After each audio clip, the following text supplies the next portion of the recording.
रमनपुर की शांत रातों में एक अजीब सी बेचैनी थी। हवा कभी धीमे धीमे सरसराती तो कभी अचानक तेज होकर घरों के खिड़की दरवाजों को हिलाने लगती। गांव के बुजुर्ग इसे सिर्फ मौसम का असर मान रहे थे, लेकिन यह कोई आम बात नहीं थी। खंडहर, जो गांव से थोड़ा हटकर था, वहां की मिट्टी हमेशा सूखी रहती थी, जैसे उसने बरसों से बारिश को छुआ ही ना हो। वहीं एक काले चोगे में लिपटा तांत्रिक धूनी रमाए बैठा था। उसका चेहरा किसी भयानक उद्देश्य से भरा दिखता था। वह जोर जोर से मंत्र पढ़ रहा था। उसकी आवाज कभी ऊंची होती, कभी धीमी। खंडहर की ठंडी और भारी हवा में तांत्रिक के मंत्रों की गूंज भर गई थी। वह तांत्रिक मंत्रोच्चारण कर रहा था। खंडहर के बीचों बीच स्थित पुराने कुएं में हलचल होने लगी। कुएं से हल्की हल्की रोशनी निकलने लगी, जो धीरे धीरे तेज होती गई। कुछ ही पलों में वह रोशनी कुएं से ऊपर उठी और धीरे धीरे तांत्रिक के सामने जमीन पर आकार लेने लगी। हवा में फैली ऊर्जा को वह स्पष्ट महसूस कर सकता था। धीरे धीरे वह रोशनी घनी होती गई और एक मानव आकृति में बदलने लगी। कुछ ही क्षणों में वह एक लड़की का रूप ले चुकी थी। उसकी आंखें हल्की चमक रही थीं और उसके चारों ओर एक रहस्यमयी आभा फैली हुई थी। तांत्रिक सामने खड़ी आकृति को देखकर कुछ पल के लिए स्तब्ध रह गया। फिर वह धीरे धीरे उसके पास गया और गहरी आवाज में बोला। रानी मायावती की प्रेत आत्मा, मैं महातांत्रिक शिवा सिंह, मैंने तुम्हें जंजीर से निकाला था जिसमें तुम 50 साल तक बंधी थी। ये तांत्रिक तेरा मालिक है। मूर्ख, तू जानता है तू किसके साथ बात कर रहा है? 11 साल तक काल तंत्र की साधना की है मैंने, और तू मुझे वश में करने चला है। रानी मायावती को आजाद करने में तेरा क्या लोभ है, ये मुझे अच्छी तरह से मालूम है।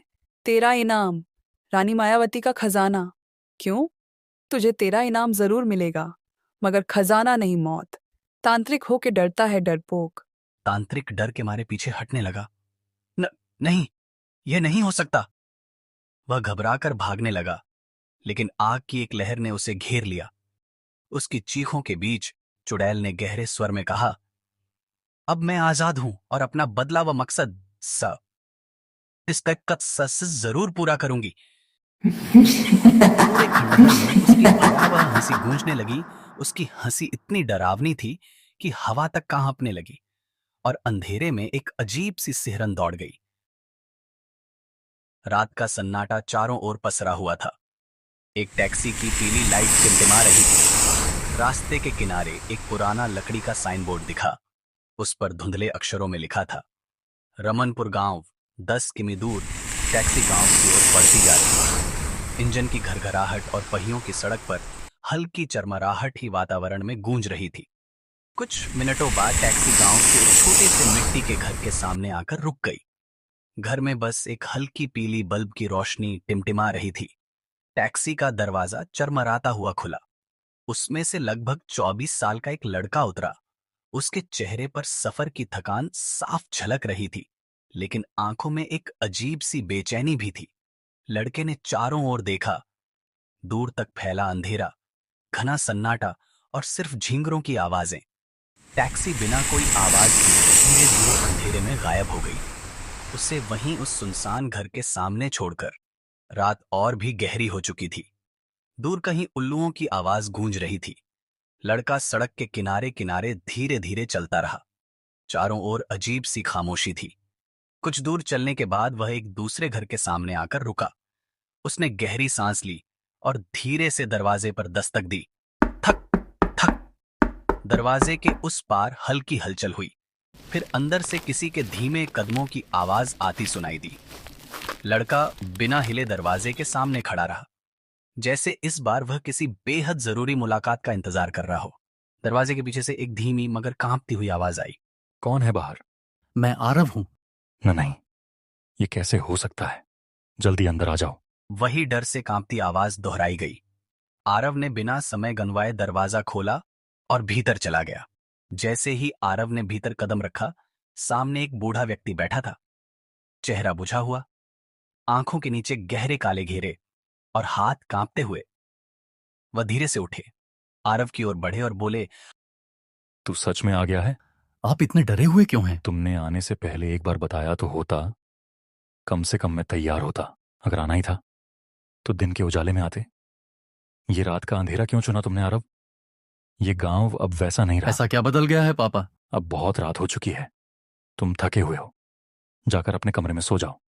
और सुनो, अगर रात में कोई भी आवाज सुनाई दे, खटखटाहट, रोने की या कुछ और, तो दरवाजा मत खोलना, चाहे कोई कितना भी पुकारे। लेकिन पापा, मैंने जो कहा वो मानो। बस यही तुम्हारे भले के लिए है। अब जाकर सो जाओ। उनके लहजे में कुछ ऐसा था जिससे बहस की कोई गुंजाइश नहीं रही। आरव चुपचाप अपने कमरे की ओर बढ़ गया, लेकिन उसका मन अब और भी बेचैन था। सूरज की हल्की रोशनी गांव की गलियों में फैलने लगी थी। आरव की नींद बहुत जल्दी खुल गई। शायद रात की बातें अब भी उसके जहन में घूम रही थीं।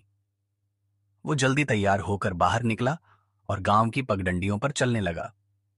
तभी दूर से किसी ने पुकारा, अरे आरव, तू कब आया? ये उसका बचपन का दोस्त सचिन था। दोनों कुछ देर बातें करने लगे, लेकिन तभी आरव की नजर गांव के एक कोने की तरफ गई, जहां एक घर के सामने भीड़ लगी थी। सचिन का चेहरा गंभीर हो गया। दोनों जब उस घर के करीब पहुंचे तो वहां का दृश्य देखकर आरव के पैरों तले जमीन खिसक गई। घर का दरवाजा टूटा हुआ था। जमीन पर खून के निशान खींचे हुए थे, जैसे किसी को जबरदस्ती घसीटते हुए बाहर ले जाया गया हो। लोगों की फुसफुसाहटें गूंज रही थीं। रात में कुछ हुआ है, किसी ने देखा नहीं, बस सुबह ये हालत मिली। आरव कुछ बोल नहीं पाया। उसे रात की वो हिदायत याद आ रही थी, कोई भी आवाज सुनाई दे तो दरवाजा मत खोलना। आरव और सचिन वटवृक्ष के चबूतरे पर बैठे हैं। हवा में हल्की सी गर्मी है, पर पेड़ की छांव में एक अजीब सी ठंडक महसूस हो रही है। दोनों चुपचाप कुछ पल तक आसपास फैले वीराने को देखते हैं।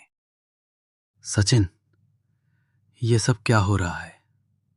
गांव में ये मौतें कब से शुरू हुई? पुलिस या गांव के मुखिया ने कुछ नहीं किया, और ये खून के निशान, घरों के टूटे दरवाजे। अब और नहीं, मुझे ये जानना होगा कि असली सच्चाई क्या है। करीब 15 दिन पहले पहली मौत हुई थी। सबने सोचा सांप ने काटा होगा, लेकिन उसके बाद हर 2-3 दिन में कोई ना कोई गायब होने लगा। किया था, लेकिन जो कोई भी ज्यादा पूछताछ करता वो खुद गायब हो जाता। अब लोग डर गए आरव। कोई कुछ कहता नहीं, बस रात होते दरवाजे बंद कर लेते हैं। कहते हैं जंगल की तरफ से कोई आता है। गांव वाले उसे छाया कहते हैं। वो जिसे छू ले उसका नाम तक मिटा देती है। दोपहर का समय धीरे धीरे ढल रहा है। हवा में एक अजीब बेचैनी घुली है। आरव और सचिन की बात अभी अभी खत्म हुई है। तभी पीछे से किसी के लकड़ी के खड़ाओं की आवाज आती है। सामने मंदिर के पुजारी बाबा खड़े हैं। उनकी उम्र ज्यादा है, लेकिन चेहरा सख्त और आंखों में बेचैन चमक है। तुम दोनों जो बातें कर रहे थे वो झूठ नहीं है, पर तुम लोग नहीं जानते, ये सब सिर्फ मौतें नहीं हैं। ये रानी मायावती की वापसी है। रानी मायावती? वो कौन है और आपको ये सब कैसे पता? मैं अभी अभी गांव के सरपंच से मिलकर आ रहा हूं। उन्होंने बताया कुछ दिन पहले एक तांत्रिक गांव में आया था। उसने पुराने खंडहर की ओर जाने की जिद की थी। खंडहर? हाँ, वही जहां 100 साल पहले रानी मायावती को कैद किया गया था। वो कोई साधारण रानी नहीं थी बेटा, वो तंत्र विद्या जानती थी, और उसमें इतना अभिमान था कि उसने खुद को देवी मानना शुरू कर दिया था। तो उस तांत्रिक ने उसे आजाद कर दिया? हाँ, लालच में। शायद उसने खजाने की तलाश की, पर अब उसने वो चीज जगा दी है जो सदियों से सो रही थी, और अब हर रात किसी न किसी की जान जाती है, और ये सिलसिला रुकने वाला नहीं है। मतलब वो खून का निशान, वो टूटा दरवाजा, ये सब किसी इंसान का काम नहीं? अगर उसे रोका नहीं गया तो पूरा गांव खत्म हो जाएगा। देखो बेटा, अब जब ये तय हो गया है कि रानी मायावती को मुक्त कर दिया गया है, तो उसकी शक्ति इस गांव में धीरे धीरे फैल रही है। अगर समय रहते उपाय नहीं किया गया तो पूरा गांव विनाश की चपेट में आ जाएगा। तो उपाय क्या है बाबा? उसे रोका कैसे जा सकता है? एक ही उपाय है, उसे वापस उसी स्थान पर बांधना जहां उसकी आत्मा पहले कैद थी। पर वो जगह कहाँ है? गांव के उत्तर में स्थित पुरानी हवेली, जहां कभी महल हुआ करता था, वही उसकी आत्मा की असली कैदगाह है। और उसे वहां बांधेंगे कैसे? उसके लिए 3 चीजों की जरूरत होगी। 1 मृतवाणी मंत्र, जो केवल मैं जानता हूं। 2 रानी की राख, जो उसी स्थान पर है जहां उसकी आत्मा मुक्त हुई थी। 3 ताम्र यंत्र, एक तांबे की थाली जिस पर रुद्राक्ष और अभिमंत्रित जल से रक्षा चक्र बनाना होगा। बाबा, ये सब करना तो बहुत खतरनाक है। खतरनाक है, लेकिन जरूरी भी। और याद रखना, ये सब अमावस्या की रात से पहले करना होगा, वरना उसकी शक्ति पूरी तरह जाग जाएगी। तो ठीक है बाबा, हम तैयार हैं। आप बताइए सबसे पहले क्या करना है? सबसे पहले हमें उस हवेली तक पहुंचना होगा जहां उसकी आत्मा को आजादी मिली थी। ये जगह तो जैसे सदियों से किसी ने नहीं देखी। यही जगह है, यही वो स्थान है जहां उस तांत्रिक ने क्रिया की थी। ये सब तांत्रिक की मौत के बाद बचा हुआ है। अब तुम्हें एक और काम करना होगा, रानी मायावती का कंकाल ढूंढना होगा। कंकाल? पर बाबा, हम तो उसे कैद करने आए थे, ये नहीं जानते कि उसका शव कहां होगा। ये खंडहर तो बहुत बड़ा है। मैं जानता हूं, पर कैद करना ही काफी नहीं होगा बेटा। अगर उसे मुक्ति नहीं दी गई तो वो फिर से वापस आ सकती है, और तब कोई भी उसे रोक नहीं पाएगा। पर बाबा, मुक्ति कैसे? और उसके कंकाल का इसमें क्या काम? हमारे सनातन धर्म में कहा गया है, यस्य शारीरम अग्निना संस्कृतम न भवति तस्य आत्मा इहेव भ्रमति। जिस शरीर का अग्नि संस्कार नहीं होता, उसकी आत्मा इसी मृत्युलोक में भटकती रहती है। अगर तुम उसका कंकाल मुझे लाओगे तो मैं उसे वैदिक विधि से अग्नि संस्कार देकर हमेशा के लिए इस लोक से मुक्त कर सकूंगा। ठीक है बाबा, हम खोजेंगे, चाहे जितना भी वक्त लगे। हम उसका कंकाल ढूंढकर आपके पास लाएंगे। तू मुझे यहाँ क्यों ले आया सचिन? याद है, बचपन में एक बार मैंने बाबा से इस गांव की असली कहानी सुनाने की जिद की थी। हाँ, याद है, और वो कहानी भी। तो फिर तुझे याद होगा कि बाबा ने कहा था, जब रानी का राज सबके सामने आया तो वो इसी तालाब तक आई थी, भागते हुए, और राजा ने यहीं अपने ही हाथों से उसे मार डाला था। तो क्या ये वही जगह है जहां से सब शुरू हुआ था? और शायद यहीं से हमें उसका कंकाल भी मिलेगा। ठीक है, तो अब बस एक ही रास्ता बचता है। मैं खुद उतर कर देखता हूं कि उसका कंकाल कहां है। रुक जा भाई, इतना उतावला मत बन। हमें नहीं पता इस तालाब में क्या क्या है, और अगर कुछ हो गया तो? कुछ और क्या होगा, ये तो बात की बातें हैं, पर जो फैसला मौके पे लिया जाए वही सही होता है। अगर डर के चलते रुक गए तो फिर ये कहानी अधूरी ही रह जाएगी। चारों ओर हल्की नीली रोशनी, मटमैला पानी, नीचे की मिट्टी उड़ रही है। आरव धीरे धीरे तैरता हुआ नीचे पहुंचता है। वो नीचे देखता है, तालाब की तली पर बिखरे हैं कई कंकाल, कुछ अधूरे, कुछ पूरे। आरव ठहर जाता है, उसकी आंखें दहशत से फैलती हैं। इतने सारे, इनमें से कौन है रानी मायावती? वो एक एक कर कंकालों को देखता है। किसी के गले में कुछ नहीं, किसी के हाथ में मिट्टी लगी है। तभी उसकी नजर एक कंकाल के हाथ पर जाती है। एक सुनहरी अंगूठी चमकती है, रहस्यमय तरीके से। यही है रानी मायावती का कंकाल। पुजारी बाबा आंखें बंद किए मंत्रोच्चारण कर रहे हैं। उनके चेहरे पर तनाव साफ झलक रहा है। ओम क्षिप्रम नाशनाशय मायावी आत्मा विनाशा। तभी अचानक हवा एकदम शांत हो जाती है। दीपक खुद ब खुद बुझने लगते हैं।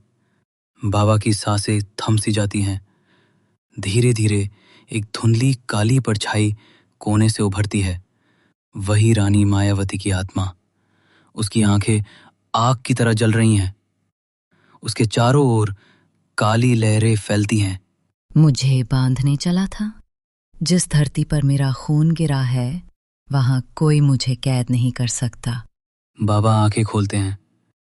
उनके चेहरे पर डर है, लेकिन वो शांत हैं। वो समझ जाते हैं कि अब समय आ गया है। तेरा अंत नहीं, तुझे मोक्ष देना चाहता हूं। इतना कहते ही बाबा एक त्रिशूल उठाते हैं और उसे मंत्रों के साथ हवा में घुमाते हैं। त्रिशूल से एक नीली अग्नि रेखा निकलती है जो रानी की ओर बढ़ती है। रानी अपने हाथ फैलाती है। उसकी हथेलियों से काली ज्वाला निकलती है जो बाबा की नीली अग्नि से टकराती है। पूरा खंडर कंपन करने लगता है। दीवारों की दरारें फैलने लगती हैं। बाबा जोरदार मंत्र बोलते हैं जिससे रानी कुछ सेकंड के लिए जड़ हो जाती है। अब भी समय है। मुक्ति नहीं चाहिए मुझे, सिर्फ बदला। रानी जमीन पर हाथ पटकती है। जमीन फटती है और एक काली लहर बाबा की तरफ बढ़ती है। बाबा उसे रोकते हैं पर लहर उन्हें जमीन पर गिरा देती है। अब अंतिम वार होता है। बाबा उठते हैं, हाथ जोड़कर एक आखिरी मंत्र शुरू करते हैं, लेकिन रानी एक झटके में उनके सामने प्रकट हो जाती है। गले से पकड़कर उन्हें हवा में उठा लेती है।